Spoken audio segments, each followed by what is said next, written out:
काय म्हणाल ठाकरे संजय राऊतांचं आत्ताच एक वक्तव्य आलेलं आहे की ते महानगरपालिकेच्या निवडणुकांमध्ये एकला झेरोचा नारा दिल्यात, कुठे ना कुठे महाविकास आघाडीमध्ये प्रश्न निर्माण होतो. नाही, याच्यात तर महाविकास आघाडीमध्ये प्रश्नच येत नाही ना. आता स्थानिक निवडणुका आहेत, ते मिळून पण लढू शकतात, एकला पण लढू शकतात, त्याच्यात काय नाही. पण त्याच्यात महागठबंधनला काय प्रॉब्लेम होणार असं मला वाटत नाही.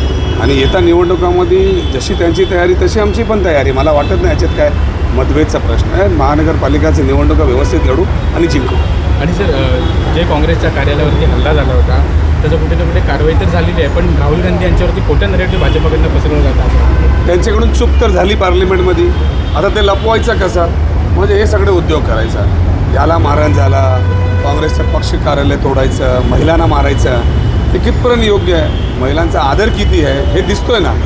पोलीस असताना कार्यालय तोडलं जातं आहे, पोलीस असताना महिलांना मारलं जातं आहे आणि एकालाही अटक करत नाही. दुसऱ्या दिवस चॅनल सगळे तिकडे होते. या टायमालाही आंदोलन झाला, त्या टायमाला पोलीसही तिथे दिसत आहे, आंदोलनकारीही दिसत आहेत, तोडफोड करत लोक दिसत आहेत आणि पोलीसला मारहाण करत आहेत, पोलीसला शिवगाळ करत आहेत आणि पोलीस एवढी लाचार झालेली आहे की त्यांना अटक करत नाही आणि सगळे बाहेर फिरत आहेत. आणि हे सगळं होत असताना मला वाटतं काय हेच आपलं महाराष्ट्र आहे का? असंच आपला मुंबई पोलीस होती का? हा मुंबई पोलीसचा दर्जा एक नंबरचा या देशामध्ये आहे, ते टिकवलं पाहिजे आणि ते टिकवायची जबाबदारी सरकारची आहे.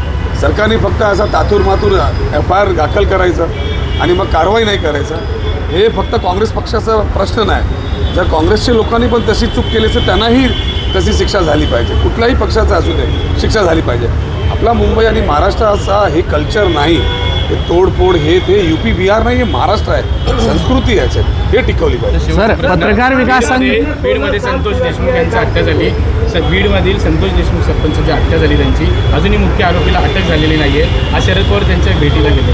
तर असं आहे की सगळे पक्षाचे आमदार विधानसभामध्ये एक मत होऊन बोलत असतील, हा गुन्हेगार इकडे या पद्धतीने त्याचा पूर्ण सिंडिकेट चालवतो आहे, जिल्हा चालवतो आहे आणि तरी सरकार एवढी लाचार असणार, पोलीस बलला एवढा लाचार करणार, म्हणजे त्याची काय दहशतच झाली नाही ना. म्हणून त्याची जबाबदारी घेतली पाहिजे. फक्त बोलून नाही चालणार, सरकारने करून दाखवावं लागेल.